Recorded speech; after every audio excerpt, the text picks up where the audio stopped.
And welcome to FISM News. I'm Samuel Case. And I'm Renata Kiss. And tonight, the ties between Russia and North Korea strengthen.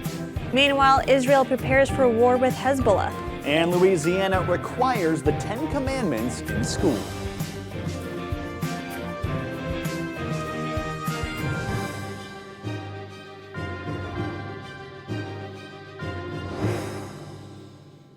But first, we begin with some updates to the presidential election as both campaigns are getting into the full swing for the summer campaign season. Vice President Kamala Harris plans to hold a campaign event in Maryland next Monday, marking 2 years since the end of Roe v. Wade. Harris launched her so-called Fight for Reproductive Freedoms tour back in January as Democrats hope to make abortion a key issue for the election. The former President Donald Trump handpicked 3 members of the United States Supreme Court with the intention that they would undo the protections of Roe v. Wade, and they did as he intended. And after that, in state after state, laws have been passed to criminalize doctors and nurses. There's a state that provides for prison for life for a doctor administering care.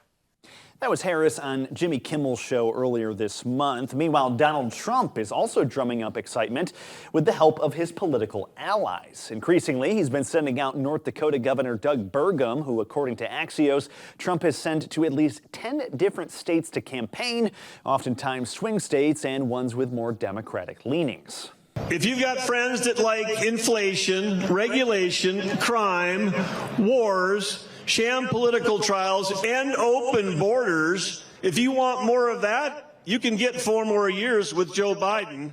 But if you want to make America affordable again, if you want to make America safe again, if you want to make America strong again, you know what to do.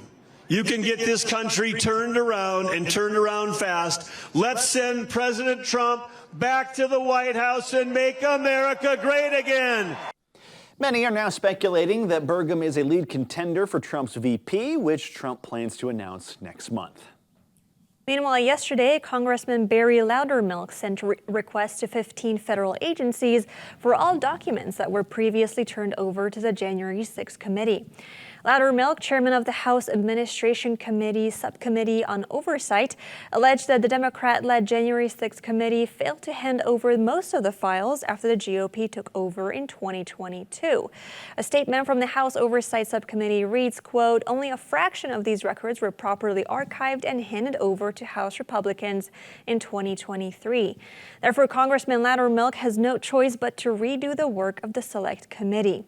The requests come after the subcommittee recovered over 100 deleted files. These included over 1 terabyte of missing documents that were taped interviews of key witnesses. As chairman, Loudermilk has been investigating the response to the January 6th protest by federal agencies, the Capitol Police, and the January 6th committee. And it looks like Democrats are a bit afraid that Biden is losing the union vote to Donald Trump. Michigan Representative Dan Kildee told Axios this, quote, "We need to be concerned. We can't just assume people are going to figure it out for themselves." These worries come as recent polling show a shift away from Biden and towards Trump among union workers specifically. A recent NBC poll found that support for Biden among Michigan union workers dropped from a 25% lead in 2020 down to just a 9% lead in February, as Trump has been highlighting the threat illegal immigrants pose to blue-collar workers. And I will tell you, the biggest threat to your unions is millions of people coming across the border, because you're not going to have your jobs anymore. Even that good-looking, strong guy with those beautiful muscles, he's not going to have his job because they'll have somebody else take it for 1/3 the price and, et cetera, et cetera. Back in February, the powerful Teamsters Union donated $45,000 to the Republican National Committee, the union's first major donation to the RNC in 20 years. I mean, we got to admit, Renata, if someone with big, beautiful muscles can't get a job because of illegal immigrants, we got a real problem, don't we? Right, then I don't know what to do. We're pretty much done. You got to love Trump's humor. It's so funny. Oh, yes. Meanwhile, FCC Commissioner Brendan Carr is slamming the Biden administration rural high-speed internet initiative. Carr reports that in 2021, the Biden administration received over $42 billion from Congress to provide high-speed internet for millions of Americans. Yet, as of today, 0 people are connected. Carr said, quote, "The Biden administration's failure to turn even a single shovel's worth of dirt with these dollars flows directly from its own choices." The FCC commissioner shared multiple posts calling out the administration on their failure and hypocrisy.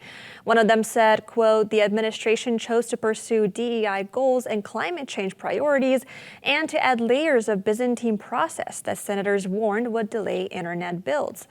While the White House did not directly comment on Carr's accusations, they said 3 Republican governors have received funds to provide internet for rural and urban Americans. Biden's internet project is slated to begin next year at the earliest.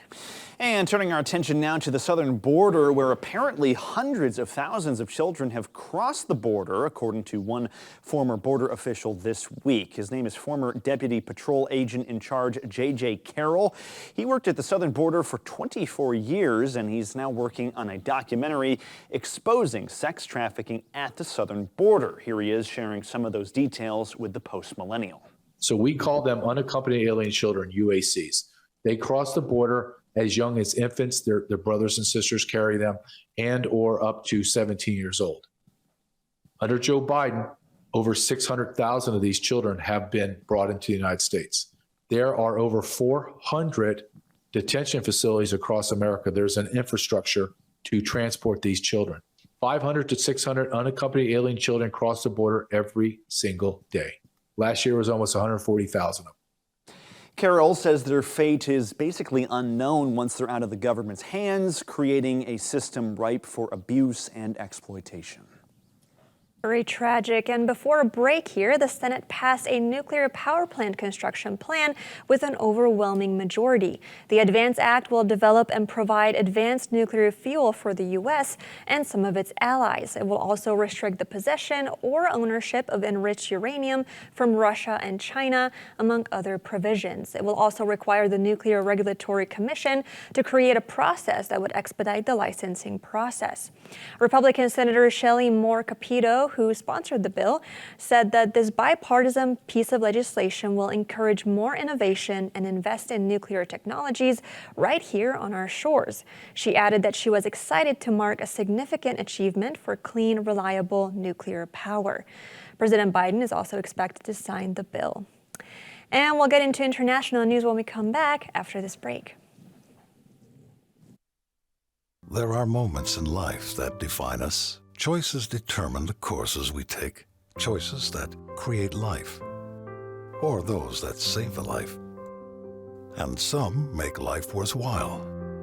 There are decisions to stay or to go, to remain the same or to grow. Sometimes we pray and make peace. Other times we take a stand for what we believe. In celebration, mourning, triumph, and defeat, we are invested in every decision we seek. Despite differences, we have one thing in common: the desire to do all for the glory of God. Keep your wallet aligned with your heart and your investments in harmony with your faith. Timothy Plan, biblically responsible mutual funds, ETFs, and retirement plans. Before investing, carefully consider a fund's investment objective, risks, charges, and expenses contained in the prospectus available at timothyplan.com. Read carefully before investing. Emmy was in a bad relationship when she found out she was pregnant. Her boyfriend told her to get an abortion, which she seriously considered. Now, Emmy knew that if she got an abortion, a part of her would be broken. So Emmy went to a preborn center in need of guidance. They were able to put every fear at ease and let her know it was going to be okay. And because of preborn, Emmy's little boy is here. She couldn't imagine life without him. Preborn clinics introduce moms in crisis to their babies through ultrasound while providing hope, love, and the gospel in action. Would you join Preborn in helping more moms choose life? For $140, you can sponsor 5 ultrasounds and help rescue 5 babies from abortion. To donate, dial pound 250 and say keyword baby. That's pound 250 keyword baby, or donate securely at preborn.com. That's preborn.com.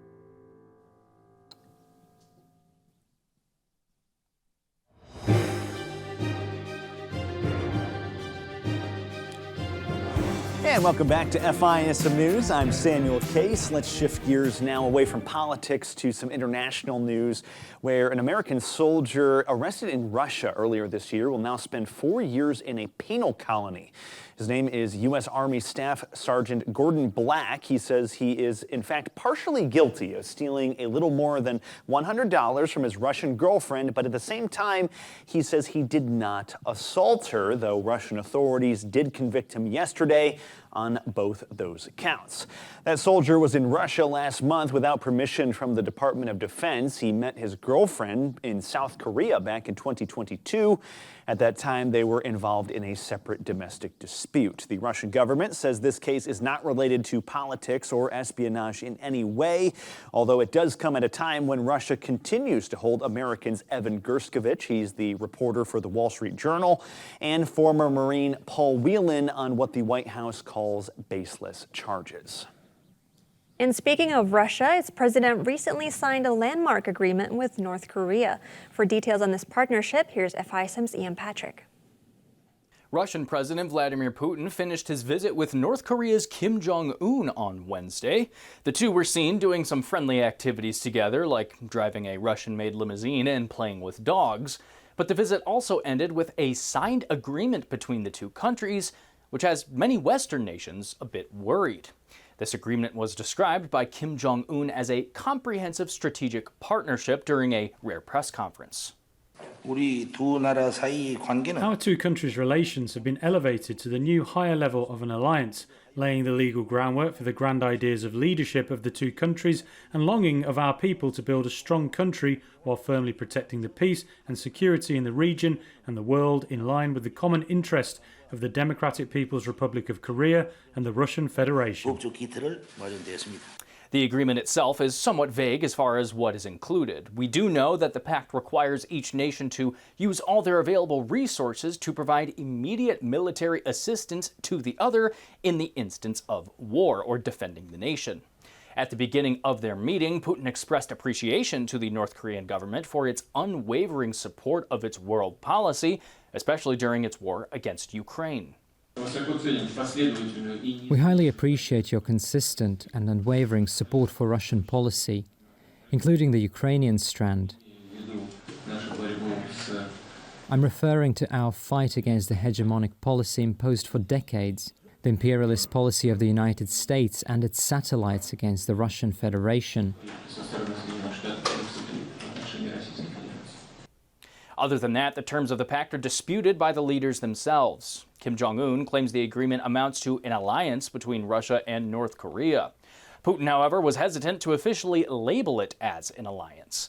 But still, the pact is significant for Russia because it changes a post-Soviet policy for North Korea. While North Korea and the former Soviet Union had a similar mutual defense pact signed all the way back in 1961, that treaty was actually thrown out after the Union had collapsed. It was then replaced by another deal in the year 2000, which only offered weaker security assurances. That year also marked the last time that Putin was actually in North Korea. But the pact also comes as many in the West are concerned over their emerging partnership and what that could possibly mean. A U.S. State Department spokesperson said this cooperation, quote, is a trend that should be of great concern to anyone interested in maintaining peace and stability on the Korean Peninsula, upholding the global non-proliferation regime, abiding by UN Security Council resolutions, and supporting the people of Ukraine. This is Ian Patrick reporting for FISM News. Thanks so much for that report there, Ian. Something we'll have to keep an eye on for sure. Meanwhile, in a similar part of the world, China continues to crack down on Muslim Uyghurs in Xinjiang. According to a new report from Human Rights Watch, China has now changed the names of more than 600 villages in the western province, scrubbing all references to Islam or Uyghur culture. As reported by NBC News, words like dutar, that's a word that references a traditional Uyghur instrument, or another Uyghur word, mazar, that just references a shrine. Words like that have all been removed and replaced with more common words such as happiness, unity, and harmony, all words commonly used by the Chinese Communist Party. These changes mainly happened between 2017 and 2019. That was when China was aggressively cracking down on the Uyghur population with alleged mass detentions, family separations, and forced labor. Meanwhile, tensions between Israel and Lebanon continue to escalate. Yesterday, the IDF approved an offensive against Lebanon after increased cross-border fire in recent weeks. The announcement comes after Hezbollah released a video that allegedly shows surveillance drone footage of Israel near the Lebanon border. Foreign Minister Israel Katz said that Israel is very close to the moment of decision to change the rules against Hezbollah and Lebanon. In an all-out war, Hezbollah will be destroyed and Lebanon will be severely hit. Hezbollah leader Hassan Nasrallah responded to the Jewish nation by saying that nowhere in Israel would be safe if the countries went to war with each other. Meanwhile, the U.S. is also concerned that a wider war could break out between the two nations. U.S. senior envoy Amos Hochstein called the situation serious and stressed that President Biden's goal is to avoid further escalation. At the same time, speaking of the U.S. presence in the area, that U.S.-built pier in Gaza, it is operating once again after temporarily shutting down for what was a third time on Friday, thanks to rough sea conditions. 1,000 service members are currently stationed at that pier. The U.S. military estimates that it could cost $200 million for 3 months of operational costs. Meanwhile, there are also rumors that the pier will permanently close next month, but the Pentagon says it cannot confirm those reports at this time. So the New York Times just reported, based on aid groups, saying that the pier could be dismantled as early as this coming month in July. Is that accurate? Look, we've said all along, first of all, that the pier is a temporary measure. I don't have any dates to announce in terms of when it will cease operations. Of course, as I just mentioned, we're looking forward to getting it operational again soon. At the same time, a Greek-owned coal carrier struck by the Houthis last week has now sunk. The MV Tudor is now the second known boat to be capsized by the Iranian-backed rebels since March, following the British Ruby Mar. It is also one of the 2 vessels to be evacuated on the Red Sea last week following Houthi attacks. One crew member of the Tudor went missing during that attack. Meanwhile, a mariner with the Ukrainian-owned MV Verbena was seriously injured. The Pentagon said yesterday they will continue degrading the Houthis' attack capabilities. You know, we're very focused on ensuring that these kinds of attacks are degraded, that the Houthis will continue to understand that there's going to be a price to be paid for essentially preventing freedom of navigation in this vital international waterway, and it's just completely unacceptable. The Yemen rebels have conducted over 190 attacks since the Israeli-Hamas war began. The press secretary did not reveal any new actions the U.S. and its allies will take to deter the Red Sea attacks. And we have more news coming up next, but first let's go to Seth Udinsky for a moment in history.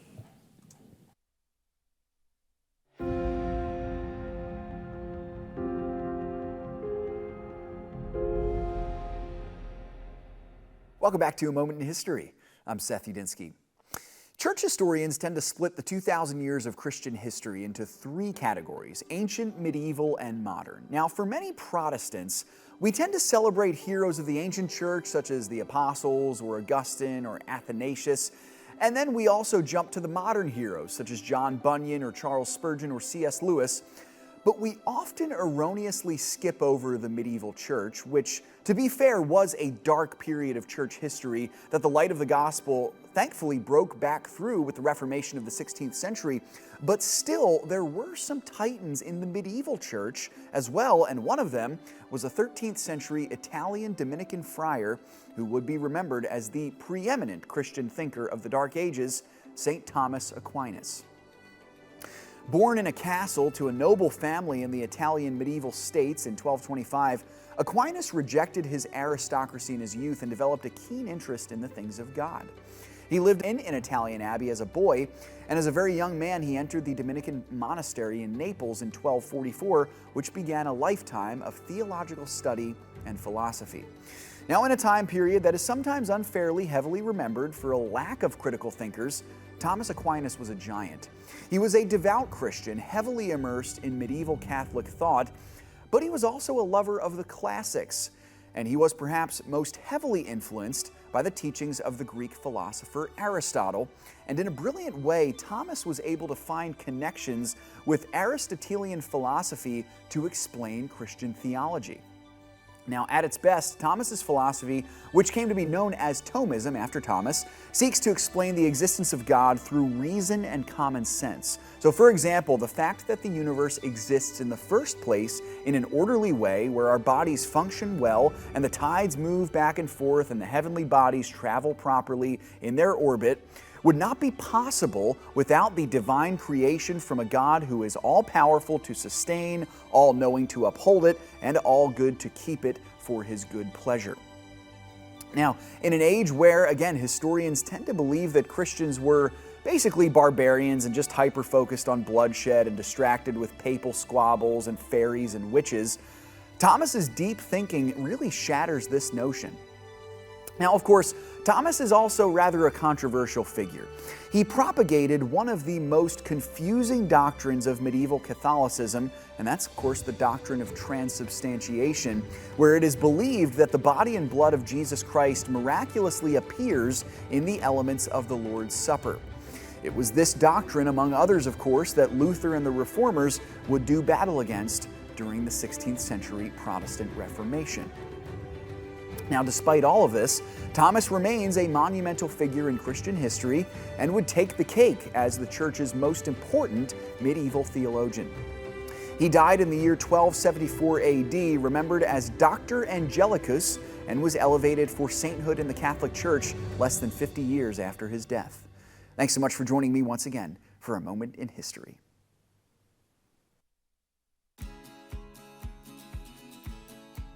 Do you want to invest in biblically responsible stocks? Financial Issues can help. For only $132 per year, our team of experts will help you make wise decisions with your money and guide you to successful investments that will not dishonor God.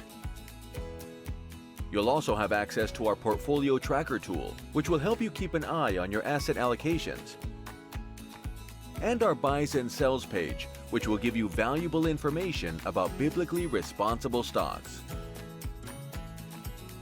Being a Financial Issues partner is the best way to invest in accordance with biblical values. Make the most of your money by becoming a partner today. Sign up at financialissues.org. That's financialissues.org.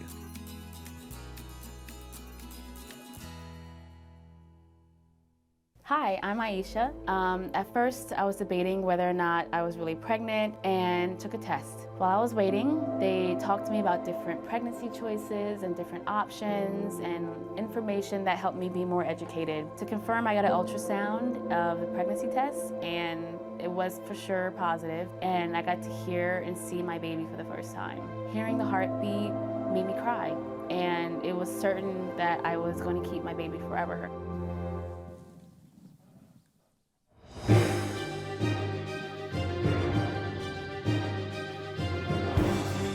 Hey, and welcome back once again to FISM News. We begin with this. Down in Louisiana, the state is now the very first one in the country to require the 10 Commandments to be on display in every public classroom. Here's Governor Jeff Landry signing that bill yesterday. This bill mandates the display of the 10 Commandments in every classroom in public, elementary, secondary, and post-education schools in the state of Louisiana.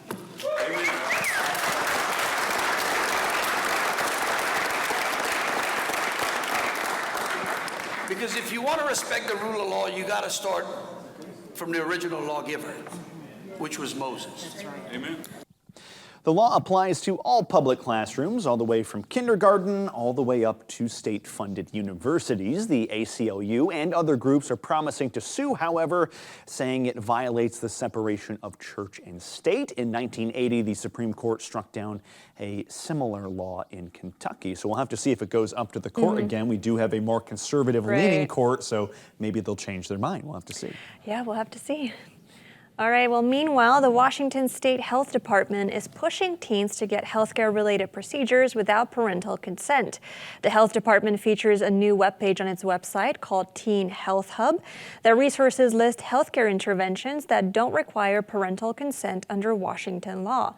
These include testing for sexually transmitted diseases, abortions, morning-after pills, mental health treatment, and more. Some of the resources come from Planned Parenthood, the LGBT activist group The Trevor Project, and Trans Lifeline. The trans group's website features information on trans procedures and DEI-heavy content. The hub was created this past year amid the post-Roe backlash and growing legislation blocking trans treatments in some states. And in some weather news here, 51 Texas counties are currently under a state of emergency thanks to Tropical Storm Alberto. That's the very first named storm of the 2024 hurricane season. It is now moving across the southern half of Texas. Governor Greg Abbott said in a statement, quote, Alberto is forecast to bring heavy rainfall and tropical storm force winds and is expected to cause ongoing coastal flooding along much of the Texas coast throughout the week. And we have also we also have new updates on the effects of the Ohio train derailment. A study published by the Environmental Research Letters Journal said that chemicals from the incident drifted over 16 states. The research found exceptionally high pH levels in the Northeast and the Midwest following the cleanup effort. The impact was significant over western Pennsylvania near East Palestine along the entire New York-Canada border. Other chemicals such as chloride, sodium, potassium, and calcium also appeared in high concentrations in these areas. Lead author of the study, David Gay, said that he didn't expect to see the impact so far out. He added that chemicals in areas further away from the incident weren't toxic, but they were unusually high.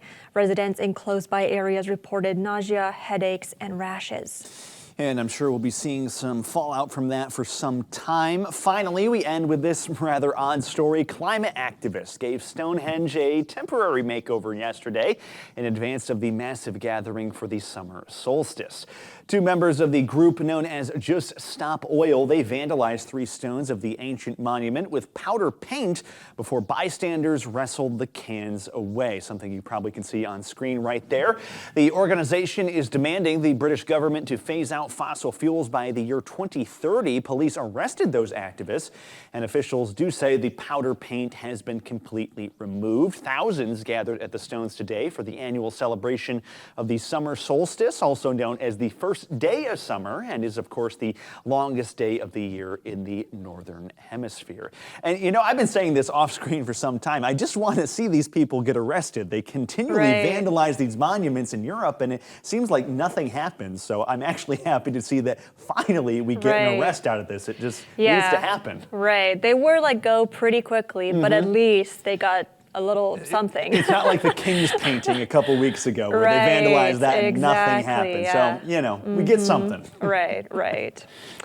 All right, well, that's our program for today. Thank you so much for joining us, and please visit FISMnews.tv for more content. And for more updates until our next show, you can check us out on social media, and you can also download the FISM app to take us on the go. Thanks so much, God bless, and we'll see you tomorrow with our next show.